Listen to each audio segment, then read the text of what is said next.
Episode को start करने से पहले अगर लास्ट एपिसोड नहीं देखा है तो लिंक डिस्क्रिप्शन में है, जाकर चेक कर लेना। खैर एपिसोड के अंदर आगे बढ़ती है, देखते हैं कि जो स्नेहा होती है उसने सारी अपनी स्टोरी बता दी होती है। तो विल्सन होते हुए कह रहे होते हैं कि क्या उस ड्रैगन कार्लोस ने तुम्हारी बहन को मार दिया। सेना कह रही होती कि 3 साल पहले वो यहाँ पर आया था उस बर्फ वाले तूफान के दिन। जिस आदमी की जान बर्फ के अंदर बचाई गई थी वो मशहूर ड्रैगन था जो कि गांव की रक्षा करता था। जब वो कहानियां सच हो गई तो लोग उसके गुलाम बन गए। लोगों को होशो हवास नहीं रहा। गांव की मेहमान नवाजी के बीच ड्रैगन ने धीरे धीरे अपनी पावर्स थी उसको वापस हासिल कर लिया था और एक दिन फिर उसने बलि की मांग शुरू कर दी। अभी विंचन की तरफ का सीन दिखाया जाता है। वो कह रहा होता है कि कार्लोस आखिर अभी तुमने क्या कहा है। जिसके बाद कार्लोस कह रहा होता है कि जिस आर्चडीमन दावेन को तुम ढूंढ रहे हो वो यहीं पर सील है। जिसको विंचन कह रहा होता है ये इम्पॉसिबल है और साथ ही सोच रहा होता है कि आर्चडीमन दावेन तो वो मैजिक टावर के अंदर है ना। अभी कार्लोस कहते हैं कि मुझे लगता है कि ये कहना ज्यादा सटीक रहेगा कि उसे यहीं सील कर दिया गया था। तो विंचन कहता है कि क्या अब ऐसा नहीं है। जिसके बाद कार्लोस कह रहे होते हैं कि जिन हीरोज के बारे में तुमने अभी बताया उन्होंने आर्चडीमन दावेन को यहीं पर सील किया था, लेकिन समय बीतने के साथ साथ वो यहाँ से आजाद हो गया और उसके बाद मैंने इस जगह को अपना छुपने का अड्डा बना लिया। अब विंचन जूलियन से कह रहा होता है कि ये तालाब काफी ज्यादा ही बड़ा है। अगर ये 500 सालों पहले यहाँ पर था तो मुझे इस चीज के बारे में कैसे नहीं पता।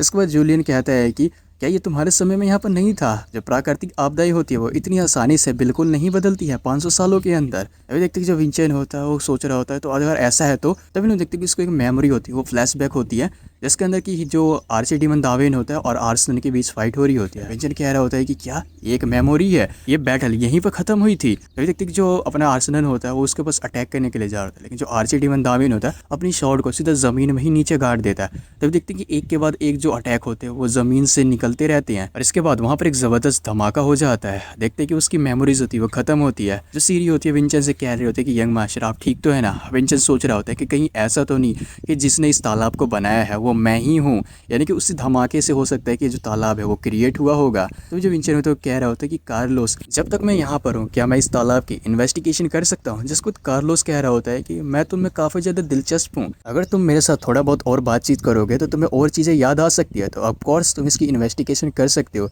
तभी देखते जूलियन होता है उसको कुछ तो यहाँ पर अजीब लग रहा होता है। तभी हम लोग देखते हैं यहाँ से घर का सीन हमें दिखाया जाता है। अब जो सेना के फादर होते हैं विंचन को अपने घर ले आए होते हैं। विंचन कह रहा होता है कि इस एरिया के अंदर तो काफी सारे मॉन्स्टर्स हैं, तो आखिर ये विलेज है वो इतना ज्यादा सेफ कैसे है। सेना के फादर कहते हैं कि तालाब में रहने वाले ड्रैगन के अंदर से निकलने वाली मानहा की वजह से इंसानों की तुलना में मॉन्स्टर्स काफी ज्यादा सेंसिटिव होते हैं मानहा को लेकर, इसकी वजह से वो डर कर भाग जाती है। जिसको सीरी कह रही होती है कि मुझे लगता है कि उसके ठंडे मानहा की वजह से वो लोग डर कर भाग जाते हैं। तभी विंचन कहता है कि लेकिन कार्लो सच में काफी ज्यादा अच्छा इंसान दिखाई देता है। तभी सेना के मोह आती और कह रही थी कि ऑफ कोर्स वो हमारे विलेज का गार्डियन जो है। जरूर तुम्हें भूख लगी होगी, इसे खा लो। अब जो विंचन होता है जूलियन से कह रहा होता है कि मैंने तुम्हें बताया कि मैंने अपने पास्ट की मेमोरीज देखी थी और मुझे ये लगता है कि मैं और ज्यादा क्लूज है वो इकट्ठा कर सकता हूँ कि आर्चडीमन दावेन यहीं पर है। तभी देखते हैं कि उसको खाना होता है काफी ज्यादा टेस्टी लगता है। तभी जूलियन कहता है क्या सच में ये इतना ज्यादा टेस्टी है, और साथ ही वो सोच रहा होता है कि मैं इसके पास्ट की मेमोरीज है वो दोबारा नहीं देख पाऊंगा। जब भी मैं इसके पास्ट के अंदर झांकने की कोशिश करता हूँ तो मेरे सर में काफी ज्यादा दर्द होने लग जाता है। आखिर इसकी मेमोरीज के ऊपर सील क्यों लगी है और आखिर ये है कौन। अगर ये कोई बुरा पर्सन हुआ तो मैं क्या करूंगा। तभी अगली सीन में देखते हैं कि विल्सन और जो सेना होते हैं वापस घर आ चुके होते हैं।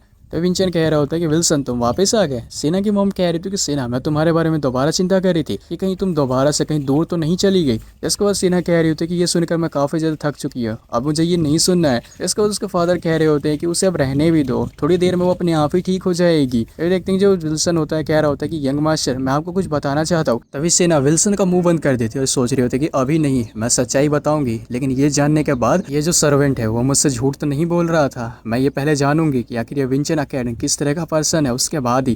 तभी यहाँ से जो सीन होता है शिफ्ट होता है मेज मर्सनली गिल्ड होता है उधर का हमें सीन दिखाया जाता है। उनकी बिल्डिंग के अंदर एक जबरदस्त धमाका हो चुका होता है। मामून कह रहे होते हैं कि ये तो सच में काफी ज्यादा मजेदार था, लेकिन वर्गो तुम तो हार रहे हो, यानी मास्टर डैन तुम तो हार रहे हो। मास्टर डैन सोच रहे होते हैं कि मैंने कभी एक्सपेक्ट नहीं किया कि मैं मामून को हरा भी पाऊंगा, क्योंकि इसका लेवल मेरे लेवल से कहीं ज्यादा ही हायर है।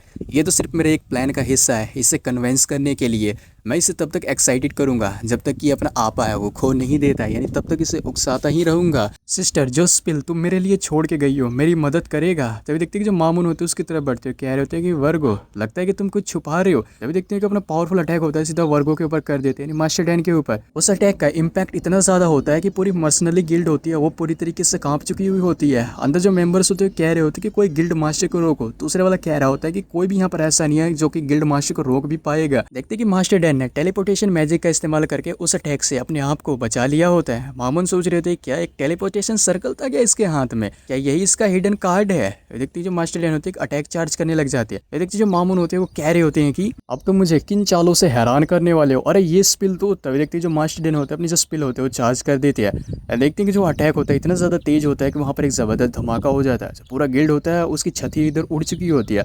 मामून कह रहे होते हैं क्या ये तो मैजिक टावर की स्पिल थी ना। मास्टर डैन कहते हैं कि सचमुच एक ताकतवर स्पिल है लेकिन ईमानदार, जिससे कि आप सबसे ज्यादा नफरत करते हैं। तो साथ ही सोच रहे होते कि मैजिक टावर सबसे सिंपल और ताकतवर मैजिक को ही पसंद करती है और वो चुपके से अपनी मैजिक को इम्प्रूव करती हैं। और जो स्पिल उनकी नहीं होती है उससे घटिया मानते हैं वो लोग। और मेज गिल्ड एक ऐसा गिल्ड है जिससे कि भेदभाव का शिकार हुए मेज को बचाने के लिए बनाया गया है। बेसिकली वो लोग मैजिक टावर से काफी ज्यादा नफरत करते हैं। तभी मास्टर डैन मामून से कह रहे होते कि घटिया चाल तो सिर्फ लूजर ही चलती है ना लूजर किंग। अब जो मामून होते काफी ज्यादा गुस्सा हो जाते और कह रहे होते कि तुम गद्दार कहीं के। तभी देखते हैं कि उसके ऊपर अटैक करने के लिए जा रहे होते हैं। धनुष अटैक का इम्पैक्ट इतना ज्यादा होता है कि जो मास्टर डैन होते हैं सीधा बिल्डिंग से ही बाहर निकल जाते हैं। मामून कह रहे होते कि इसके साथ मैं तुम्हें पक्का खत्म कर दूंगा। दोनों के अटैक आपस में टकरा जाते हैं। तभी देखते जो मास्टर डैन होते हैं वो अपने दूसरी छत के ऊपर आ चुके होती हैं और वो सोच रहे होते हैं कि मेज गिल्ड मैजिक टावर के स्पिल्स का मुकाबला करने के लिए अपनी अनोखी काबिलियत का अभ्यास करते हैं। लेकिन अगर हम लोग मामून की बात करें तो ये मार्शल आर्ट और फिजिकल इनहेंसमेंट बढ़ाने वाला मैजिक है। देखते जो मामून होते हैं उसकी तरफ बढ़ रहे होते हैं और कह रहे होते हैं कि अच्छा तो ये है मैजिक टावर के सबसे ज्यादा हाई लेवल के स्पिल। ये ना सिर्फ इम्पैक्ट को ब्लॉक कर लेती है बल्कि उसे डिफ्लेक्ट भी कर देती है। तो सच में काफी अमेजिंग है। लेकिन मुझे पक्का यकीन है कि काफी ज्यादा माना है वो खाती है। जब मास्टर डैन होते काफी ज्यादा सरप्राइज हो जाते हैं और सोच रहे थे क्या इसने जो वीकनेस है उसको ऑलरेडी पता लगा भी लिया। तभी जो मामून होते हैं सीधा उसकी तरफ जंप कर देते हैं अटैक करने के लिए। एक जबरदस्त पंच लैंड कर देते हैं। तभी देखते हैं कि मास्टर डैन टेलीपोर्टेशन मैजिक का इस्तेमाल करके उधर से निकल जाते हैं और सोच रहे होते हैं कि जिससे डॉज करना और काफी ज्यादा मुश्किल हो रहा है। ये मास्टर ऐसे ही नहीं बना है गिल्ड का। तभी देखते हैं कि जो मामून होते हैं वहां पर आ जाते हैं कह रहे होते हैं कि तुम्हारा टेलीपोर्टेशन मैजिक काफी सिंपल है और एक जबरदस्त पंच होता है सीधा उसकी तरफ मार देते हैं। बिल्डिंग पूरी तबाह हो चुकी होती है। मामून ने मास्टर डैन को नीचे दबा रखा होता है और कह रहे होते हैं कि तुम्हारी हिम्मत कैसे हो उन बास्टर्स के स्किल का इस्तेमाल करके मुझ पर अटैक करने की। मैजिक को अलग अलग और चौंका देने वाला होना चाहिए। वो मैजिक टावर के सारे कमीने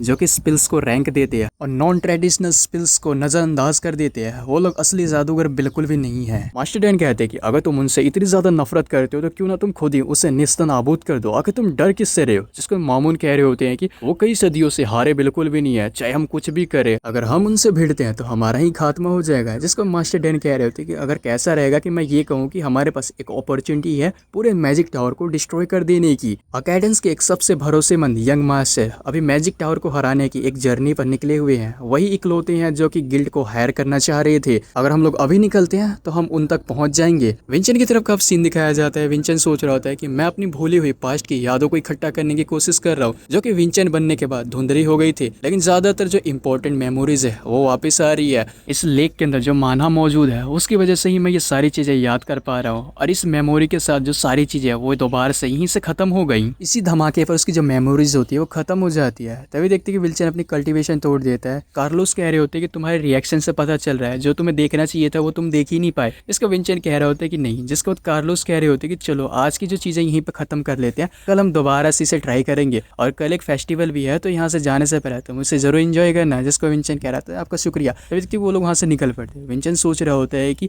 आर्ची डीमन जब अपना फाइनल ब्लो करता है उसी के बाद से जो मेमोरीज है वो खत्म हो जाती है। एक काफी पावरफुल अटैक जो कि पूरे माउंटेन को डिस्ट्रॉय कर सकता है और एक लेक बना सकता है। ये सच में काफी ज्यादा अमेजिंग है। उसका स्टंट कुछ ऐसे दिखाई देता था। तभी देखते हैं कि जो कार्लोस होते हैं विंचन के स्वॉर्ड के ऊपर एक लात मार देते हैं और कह रहे होते हैं कि अगर तुम ये क्या कर रही हो, जो मैजिक मैंने इस लेक के ऊपर लगाया हुआ अगर वो हट जाता है तो इस विलेज का क्या होगा। अगर मॉन्स्टर इसके ऊपर अटैक कर देंगे तो क्या तुम इसकी रिस्पॉन्सिबिलिटी लोगे। तो कुछ भी गलत बिल्कुल भी मत करो, शांति से बस मेरे पीछे चलो। अभी तो विंचन को देखते हैं जो कि कह रहा होता है कि मुझे माफ करना, मैं थोड़ा केयरलेस हो गया था। और उसको यहाँ पर कुछ ना कुछ तो शक हो चुका होता है। यहाँ से सीन शिफ्ट होता है, विलेज चीफ का घर दिखाया जाता है जहाँ पर कि विंचन ठहरा हुआ होता है और वो कह रहा होता है कि रेविन सेलिशिया क्या तुम मुझे सुन सकती हो। ड्रैगन फोर्ट्रेस के अंदर जरूर ड्रैगन के बारे में जानकारी होगी, जितना तुम ढूंढ सकती हो उतना ढूंढो और उसके बाद मुझे बताओ ड्रैगन की जानकारी। जिसके बाद ड्रैगन फोर्ट्रेस का सीन दिखाया जाता है। रेविन कह रहा होता है कि बिल्कुल तुम्हारी परफेक्ट टाइमिंग है, हमने ये तुम्हारे लिए ही प्राप्त किया है। और इसी के साथ ये वाला एपिसोड यहीं पे एंड हो जाता है। आई होप तुम लोगों को एक्सप्लेनेशन काफी ज्यादा अच्छा लगा होगा और अच्छा लगा तो चैनल को जरूर सब्सक्राइब कर देना और वीडियो को लाइक कर देना। मैं मिलता हूं नेक्स्ट एपिसोड में, तब तक के लिए बाय बाय।